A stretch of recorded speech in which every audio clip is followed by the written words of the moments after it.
ரெண்டாவது வந்து நீங்க வந்து இந்த தேசிய கல்விக் கொள்கையில் வந்து நீங்க பல்வேறு அம்சங்களை நல்லா இருக்குன்னு சொல்லிட்டு அதை ஆதரிக்கக்கூடிய நபர்கள் சொல்லுகிறார்கள். ஆனால் அதில் வந்து மிகப்பெரிய ஆபத்து என்னவென்று சொன்னால், இதுவரைக்கும் வந்த எந்த தேசிய கல்விக் கொள்கையும் இது ஃபாலோ பண்ணல. ஓகே, எந்த ரெஃபரன்ஸும் கிடையாது. ஓகே, ஒன்று. ரெண்டாவது வந்து இந்த எங்களுடைய நோக்கம் என்னன்னா, 4வது தொழிற்புரட்சி நாங்கள் நடத்தணும் இந்தியாவில். 4வது இண்டஸ்ட்ரியல் ரெவல்யூஷனை கொண்டு வரணும். அதனால நாங்கள் தேசிய கல்விக் கொள்கையை கொண்டு வருகிறோம் அப்படின்னு முதல் பேஜில் போட்டிருக்காங்க. நீங்க தேசிய அளவில் ஒரு தொழிற்புரட்சி நீங்க கொண்டு வரணும்னு சொன்னா நீங்க என்ன பண்ணணும்?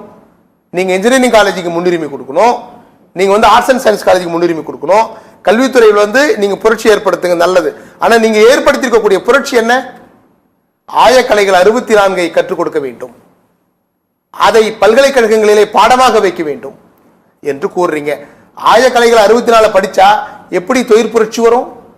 வராது. ஒன்று, நீங்க சொன்னது ஒன்று, நீங்க இங்க டிராப்டிங்ல போட்டிருக்கிறது ஒன்று. இரண்டாவது, பல்கலைக்கழகங்கள் வந்து ஆர்டிகல் 35 டு ஆர்டிகல் 41 என்ன சொல்லுது? மாநில அரசாங்கத்துக்குரிய உரிமையை சொல்லுது. எந்த உரிமையை நீங்க வந்து பாகம் 4 ஆர்டிகல் 35 டு 41 எந்த மாநில உரிமையை நீங்க வந்து கடைபிடிச்சிருக்கிறீங்க? நீங்க இதுல சொல்றாங்க 246 பிரகாரம் நாங்க வந்து இதை ரெஃபரன்ஸ் வைக்கிறோம்னு சொல்லிட்டு அந்த 28 பேஜ்ல ஃபர்ஸ்ட் பேஜ்ல இருக்கு. ஆர்டிகல் 246ல அதை பேஸ் பண்ணி தான் நாங்கள் வந்து இந்த டிராப்டிங் அமைக்கிறோம்னு சொல்லிட்டு. ஆனால் மாநில அரசாங்கத்தினுடைய உரிமையை பறிக்கிறீங்க. ஆனால் 1986 1964 தேசிய கல்வி கொள்கை போடுகின்ற போது என்ன சொன்னாங்க?